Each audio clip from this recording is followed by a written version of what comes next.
If you could talk to billionaires, Olympic athletes, A students, and world-famous CEOs and collect their best tips on time management, then you would get this book, 15 Secrets Successful People Know About Time Management, written by New York Times best-selling author Kevin Kruse. I've picked 12 of the best lessons from the book, so let's get started. Lesson number 1, the power of 1440. Imagine you're 25 years old and you have the power to switch places with a 90-year-old billionaire. The billionaire will have your age and your wealth, and you will have his wealth and, of course, his age. Would you switch places? I'm sure your answer would be no, because that old billionaire's run out of time and there's no amount of money that can buy him more time. So if your time is so valuable and you wouldn't sell it for billions of dollars, then how come we often waste it as if it's worth nothing? How come many of us treat time as if it's an endless resource? We all know that time is precious, but how can we start using it wisely? The author of the book has an interesting method for that. He says that in the office, everyone wanted to ask him something all the time. Constant interruptions ended up costing him a lot of valuable time every day. So he decided to print a paper that said 1440 and hang it in his office. What does that number mean?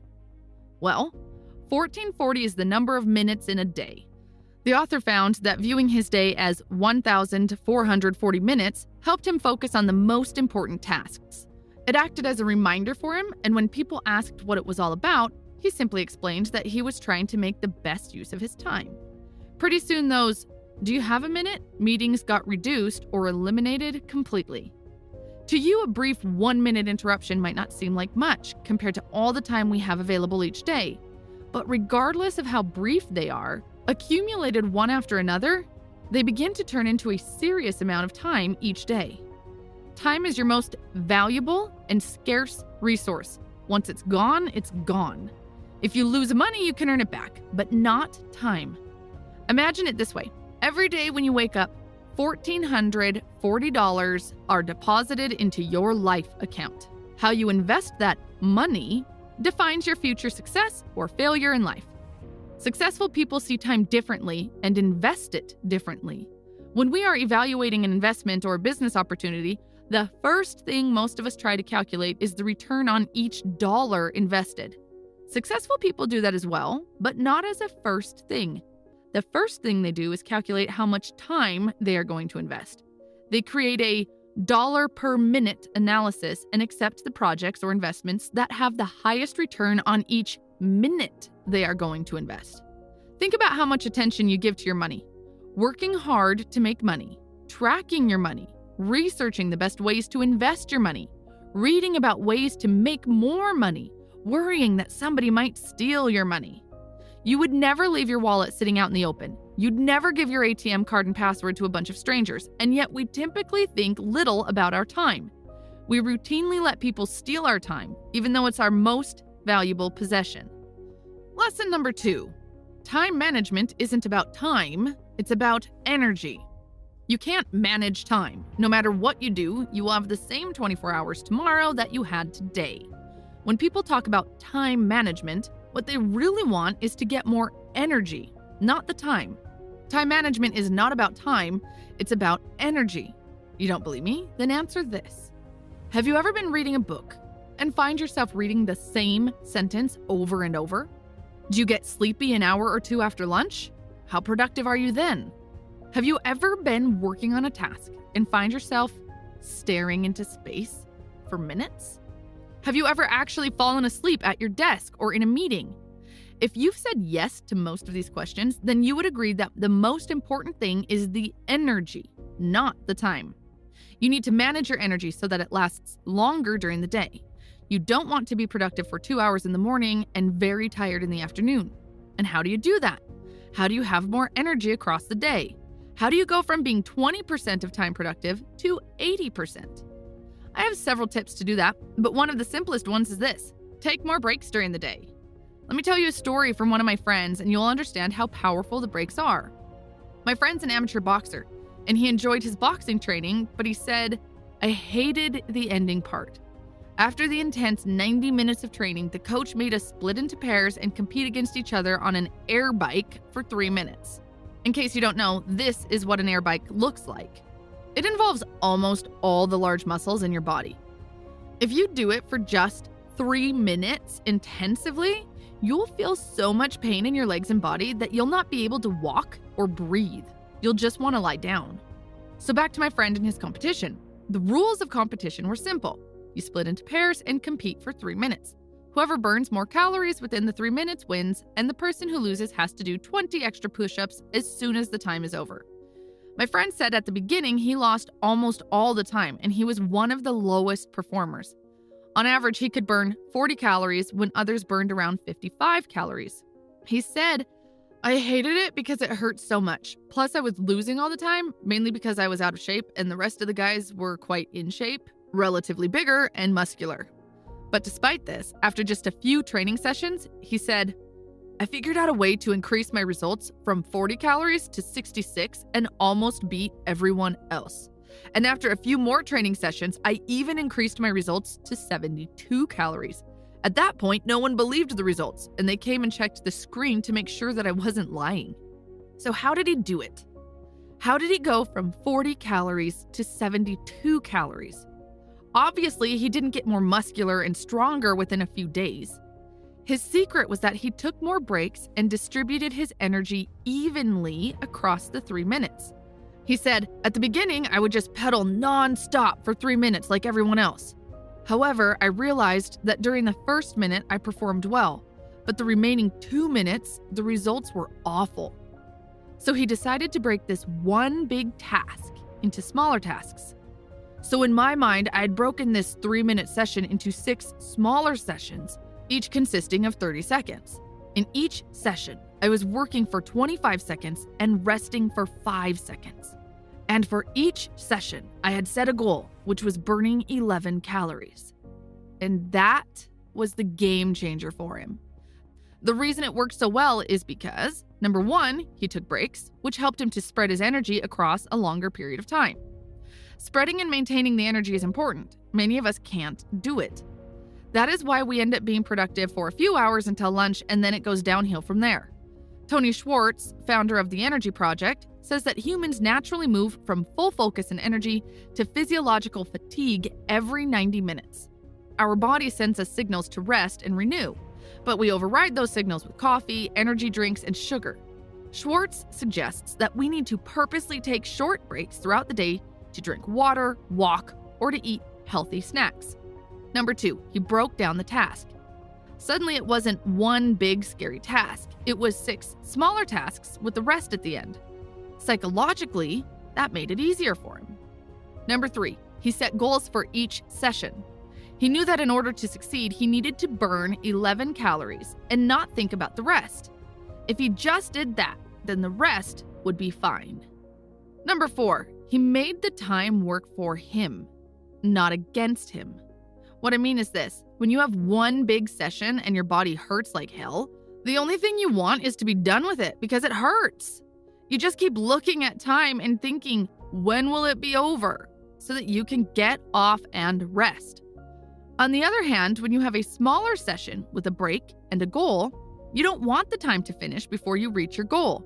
You wish that seconds last a little longer so that you can reach your goal. Suddenly, reaching the goal is the center of your attention, not the pain or thinking when this hell will be over. Even though this was an example from sport, I believe there are a lot of similarities between that 3-minute session on an air bike and our dates. In both, we want to get more done. In both, we want our energy to last longer. And finally, in both, we want to win. That's why I think the principles that worked for my friend will work for you as well, if you apply it to your day. How do I know it? Well, I've been doing it for years, and it is called the Pomodoro technique. If you've heard about the Pomodoro technique, then you have already noticed that the principles are almost identical. With the Pomodoro technique, you set a timer for 25 minutes, work on a single task with your full focus, then take a 5-minute break. And after every 4 cycles, you take a longer break for 30 minutes. Then you repeat the process. So lesson 2 is to pay attention to your energy and maintain it by taking more breaks during the day. Besides that, you also need to look at your life and see the things you are doing that are draining your energy and slowing you down. For example, lack of sleep is a huge factor for many people. Also, lack of exercise and lack of healthy food, to name a few. Lesson number 3, identify your most important task and do it first in the morning. Successful people focus on their top priority goals first thing in the morning after they are fully awake. Every day they concentrate on completing all or part of their most important tasks, MITs, before they go on to other activities. Many savvy CEOs confirm that the brain functions at its fullest capacity during the first 2 hours each morning. Finishing a portion of an MIT first thing in the morning will also give you peace of mind before daily problems arise. One of the most common complaints I hear is this: my top priority goal is too big and I don't know where to start and what to do, so I rather postpone working on it. Well, it doesn't matter how big or complicated the goal is. You can always break it down and work on it at least 5 minutes a day. For example, let's say you want to buy an investment property. So how do you break it down? Well, let me ask you this. What is the first thing you need to do to buy a property? You would answer, the first thing I would probably need to do is find a great real estate agent. Okay, good. And what is the first thing you can do to find a real estate agent? Answer, there are many ways, but one of the simplest things you can do today is just make a post on your Facebook page and ask your friends if they can recommend any good agent. How long do you think it will take you to make that post? Probably 5 minutes. Here you go. You are one step closer to achieving your goal if you make that post. So if you have a goal and you don't know how to break it down, always ask yourself, what is the first thing I can do today? And do it as a first thing every day. Even if it's a tiny thing, do it as a first thing. Again, successful people always focus on their most important goals before they do anything else. There's another technique which isn't in this book, but the idea behind it is very similar to this one. The name of the technique is 1-90-90, if I'm not mistaken. You choose one area of your life that you would like to improve, work on it for the next 90 days in the first 90 minutes of your day. This has been quite a game changer for me personally. For example, my entire life I've struggled with losing weight and being in shape. Even though this was quite an important goal for me, I never achieved it. When I looked at how my day was organized, I realized that I exercised at the end of the day, when I finished my work. And you probably know how hard it is to exercise after a very busy day at work, right? Sometimes, even if you have the time, you just run out of willpower and want to lie down and play dead so that no one touches you or asks you anything. So I decided to change things a little bit and dedicate the first 90 minutes of every day to myself, to my physical and mental health, which means the first 60 minutes is spent on exercising at home and the remaining 30 minutes on meditation. I'm halfway through and I've gotten great results. Plus, I've realized that when my physical and mental health is in good shape, the rest of the day comes really easy. I tend to eat healthy, have a clear mind, problems at work don't piss me off, I make less mistakes, and overall, I feel good. Now, I'm not saying that you should do the same. It's just an example, but you can apply this technique to other areas of your life, such as working on your side business before you start your regular job. Why give the best hours of your day to someone else when you can give it to yourself? Most of us take care of everybody else and every task, and if some time is left, we spend it on ourselves. We get the salary and pay everybody else, but not ourselves. Don't you think it's time to put yourself first? If you're one of the most important people in your life, if you don't take care of yourself, who is going to do it for you? Some of you might say that you are being too selfish here, but I think becoming selfish leads to becoming more generous. For example, when you put yourself first in exercise, you feel good about yourself. When you feel good and confident, you are more successful at your job. And when you are doing great at your job, you don't come home exhausted, which means you can spend more quality time with your kids. If you didn't put yourself first, you would probably come home exhausted and maybe spend a few minutes with your kids, and then the rest of the evening would be spent lying down on the couch. The same thing applies to your finances. When you pay yourself first, it means you are better prepared financially to take care of your loved ones and help a family member or a friend when they are in financial trouble. All these wouldn't happen if you didn't start putting yourself first. So lesson number 3 is, find one thing that matters the most and work on it in the first 2 hours of your day. Lesson number 4, no more to-do lists. According to the author, there are surveys that show that more than 40% of the tasks on to-do lists are never completed. Nevertheless, they are used all the time in many, many companies and by many entrepreneurs. But what about successful people? Do you really think millionaires and billionaires walk around with a to-do list? Do you really think Bill Gates or Warren Buffett write a long and complex to-do list and carry them around with them all day long? Think about your case. If you make a long list of tasks every day, what's your success rate? Hasn't it ever happened to you that there are tasks you never complete and days and months go by and you never do them? According to the author, the problem with to-do lists is that they often confuse us with what is urgent and what is really important. The author says to-do lists also cause unnecessary stress, anxiety, and end up hurting your productivity, sleep habits, and overall health. Although to-do lists work well as reminders, they also become a nuisance during the day, even somewhat intimidating. They'll lead you to avoid certain tasks, procrastinate, and therefore not complete the expected goals. The author recommends solving this problem by working with calendars instead of to-do lists. Highly successful people don't have a to-do list, but they do have a very detailed calendar. So use a calendar and schedule your day in blocks of time of at least 15 minutes.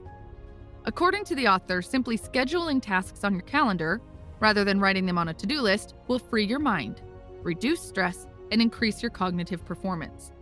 Schedule time for everything that's important to you. Deciding which tasks deserve calendar space or blocks of time keeps you from wasting time. For example, if you really value being healthy and have decided that a daily 30-minute workout is your primary goal, then don't put it on your to-do list, put it on your calendar as a first task to be completed. Schedule it as a recurring appointment. If you value client communication as a business strategy and have a goal of talking to at least 2 clients a day, then schedule a daily client call appointment. Lesson number 5, how to finish work at 5 p.m. guilt-free. How can the world's most important people always seem so calm, stress-free, and fully present in the moment? How could President George Bush read 95 books a year while he was the president of America? How does Virgin Group founder Richard Branson have over 400 companies in his conglomerate, yet he always seems to be hanging out on his private island or breaking some crazy world record as an adventurer? I know you're probably wondering how they do it, right? You can't even finish your work on time so that you can go to the gym or come home on time. But here's George Bush reading 95 books a year while running one of the most powerful countries in the world. Well, here's the secret. And I hate to use the word secret because the idea is so simple. And it's this: work never ends. There is always more to do. Andy Grove, the author of a book called High Output Management, puts it very nicely. My day ends when I'm tired and ready to go home, not when I'm done. I'm never done. Like a housewife's, a manager's work is never done. There's always more to be done, more that should be done, always more that can be done. Super successful people don't just burn hour after hour trying to cross off more items from their task list. Instead, they think through their priorities, schedule time for each, and then enough is enough. This is one of the simplest ideas, but if you truly let it sink in, it will dramatically change your life. So lesson number 5 is accept the fact that there will always be more to do and more that can be done. End the work on time and do the things you enjoy, spend time with family, etc. This is one of the areas I need to work on personally because I'm a workaholic and I often end up in a situation where I'm trying to cross off as many tasks as possible from my to-do list so that there are fewer tasks left for tomorrow. But somehow, magically, there's always more work to do tomorrow. Lesson number 6, no. The magical word that can free a lot of time. Warren Buffett once said, the difference between successful people and very successful people is that very successful people say no to almost everything. Saying yes to something is equivalent to saying no to something else. Every yes to one thing is a no to another thing. I remember once I agreed to a meeting even though it wasn't that interesting for me to have the meeting. I said yes because I checked my calendar and saw that I was free. Plus, the meeting was almost in a month, so I didn't see much problem saying yes. However, when the meeting day came, my daughter got sick. I had other personal problems that I had to solve immediately. I couldn't cancel the meeting because first of all, I had promised, and second, the person had traveled a long way to meet me. Canceling wasn't really an option. so I had to attend the meeting, even though I didn't want to be there that day. The moral of the story is this: even if your calendar looks empty now, it doesn't mean you should say yes. Because when the time comes, kids will get sick, the car will break, the dog will get sick, something will stop working in your business. You get the point? That yes will hold you back. Here is a good rule of thumb for saying yes to things. If something is not a hell yes, then it's a no. Another problem with saying yes is that most of the time we think that it will not require much time from us. We think that it's just a small request, but that small request turns into 2 requests. Pretty soon another big request follows, and then you find yourself spending almost half the day on that small request. They say that in the distance, even giant elephants at first look small. Unfortunately, many small things turn into big things when they actually arrive, so reserve your yeses for things that really matter. And never forget this: a simple no answer is enough. You don't owe it to anybody to have to say more than that. Let me repeat, you don't owe it to anybody to explain why you said no. Lesson number 7, theme your days. Jack Dorsey is the co-founder of Twitter and the founder and CEO of Square. For a while, Dorsey worked full-time at both companies, 16 hours a day, 8 hours at each. In a 2011 interview, Dorsey explained how theming his days had helped him tremendously. Theming simply means focusing on one activity each day and nothing else. For example, on Monday, at both companies, Dorsey focused on management and running the company. Wednesday was focused on marketing and communications. Thursday was focused on developers and partnerships. Friday was focused on the company culture and recruiting. Saturday, he took time off. Sunday was reflection, feedback, strategy, and getting ready for the week. I've personally tried it, and it's amazing to see how much you can get done when you theme your days. Even if you theme your days, you'll still get interruptions all the time. But the good thing is that when you know that today is, let us say, Tuesday, and it's product day, then it becomes easier to ignore interruptions and refocus on the product. Lesson number 8, 3 questions that will save you tons of time. Let me introduce Bob to you. Bob's programming speed and code quality gave him the best coder in the building status. He was a model employee in his mid-40s. Bob started to work by 9 each morning and sent his boss a daily summary of his work before he left at 5. If you had been able to secretly peek over Bob's shoulder all day, you would be surprised to discover how he spent his time. On Bob's typical day, he would read Reddit and watch YouTube videos from about 9 to 11:30, which is when he would head out to his 90-minute lunch break. Back at 1 p.m., Bob would then spend the next 3.5 hours on eBay, Facebook, LinkedIn, and other social media sites. At 4:30, he would send a report to his boss and go home, without writing a single line of code. The next day would be the same. How could this be? How could Bob be his company's star programmer, yet goof off all day? Turns out that Bob was very smart. Instead of asking, "How can I do this?" he asked, "How can this get done?" The answer in Bob's case was that he outsourced his task, actually his job, to a software development company in Shenyang, China. Bob's company gave him approximately $200,000 a year to do his work, and he in turn gave $50,000 a year to a programmer in China to do it for him. For the longest time, Bob's company marveled at his productivity and quality, while he surfed the internet 8 hours a day. Eventually, Bob's company noticed unusual server access from China, and thinking they were being hacked, they stumbled onto Bob's brilliant scheme. They didn't like what Bob was doing and fired him. The author said, "If I had been the CEO, I would have doubled Bob's salary and promoted him. That way, he could have outsourced all the development work and saved the company millions of dollars." While Bob ultimately got fired for breaking company rules, we can all learn a lot from his approach to getting things done. How? Well, by simply asking 3 questions. Question number 1, drop. When performing some task, simply stop for a moment and ask yourself, how valuable is this task to me or to the company? What would happen if I just dropped it completely? You'd be surprised to find out how much time you spend on activities that don't bring value. There are a lot of tasks that can be dropped. Identifying the things that you shouldn't do and not doing them is as important as identifying and doing the things that you should do. Question number 2, delegate.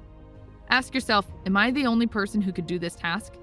Who else within or outside the company could accomplish this? One of the key skills that any entrepreneur needs to learn is how to delegate. It's a painful process because in the early stage, many entrepreneurs think that they are the only one who can do the job right and with high quality. You should especially do your best to delegate the tasks if number 1, you don't enjoy doing them. Number 2, you're not good at them. Question number 3, automate. Ask, how can the same outcome be achieved but with a faster process? This question is all about creating a system so that work is done automatically or with minimum effort. Lesson number 9, follow the 80-20 rule. Like yourself, I'm also trying to figure out the best routines and tactics that help me be more productive during the day. For example, I've noticed that when I sleep well, then the next day goes almost perfectly. I do all the right things. I exercise, I meditate, I'm more productive, and I'm able to face the day more confidently. And in order to have a good night's sleep, I need to follow a routine before going to bed. For me, a good routine means going to bed at the same time and making sure that I stop working at least 90 minutes before bed. So instead of focusing on tips and tactics to be productive, I only make sure that I follow a few rules before bed. I know that if I do this one thing right, then the next day will go great. By simply focusing on a small activity, I can influence the entire day. And this is what the 80-20 rule is all about. Focusing on a few key activities that bring the biggest results. It's about identifying the 20% of activities that bring the 80% of results and doing them exceptionally well. The rest of the activities that don't fall under the 20% can be ignored or outsourced. This rule is almost like looking for shortcuts in your life. If you truly understand the power of the 80-20 rule, you will work less and at the same time increase your results. I have a detailed video that explains everything, so I don't want to go into too much detail. The link will be in the description.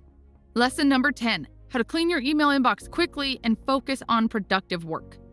According to a survey conducted by the McKinsey Global Institute, office workers spend 2.6 hours per day reading and answering emails, which equates to 33% of a 40-hour work week. Okay, nobody works 40 hours anymore, but it's still a big chunk of an average work week. Clearly, people send too much email at work, and as the dominant form of professional communication, it's hard to ignore.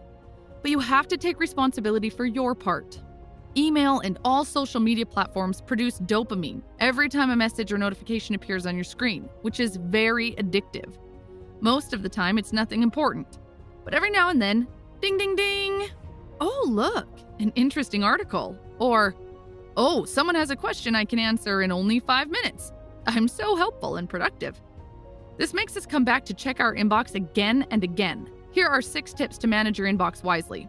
Number 1, unsubscribe from email newsletters. Come on, do you really need to subscribe to all those fashion websites, those flash deals of the day offers, those viral clickbait news headlines? They're trying hard to get into your head, but they can't if they're not in your inbox to begin with. Just go into your email and search for unsubscribe, and then unsubscribe from all the email newsletters that you find. Number 2, turn off all email notifications. Email is not intended to be an urgent form of communication, and especially in these times when most of us are getting 50 to 500 emails a day, getting email notifications is a sin. Notifications interrupt your concentration, your work, and your ability to be present during meetings and conversations. Whether you have an audible ding, a phone vibration, or a little window that pops up with every new email, turn all that off. Number 3, only process email 3 times a day using the 3210 system. Schedule 3 times a day to process your email, morning, noon, night. Set the timer on your phone for 21 minutes and try to get your inbox to 0 in that time. Make a game out of it. 21 minutes is intentionally not enough time, but it will keep you focused. Ensure that your responses are short and that you don't start clicking links out onto the wonderful world of internet distractions. Immediately apply one of these 4 actions every time you open an email. Do it right away, delegate it, defer it to someone else, or delete it. You can also archive instead of deleting. Number 4, keep emails short. Really short. Realize that being brief isn't rude. It's a sign of respect for the other person's time in addition to your own. There is even a movement that suggests we consider email messages to be similar to text messages.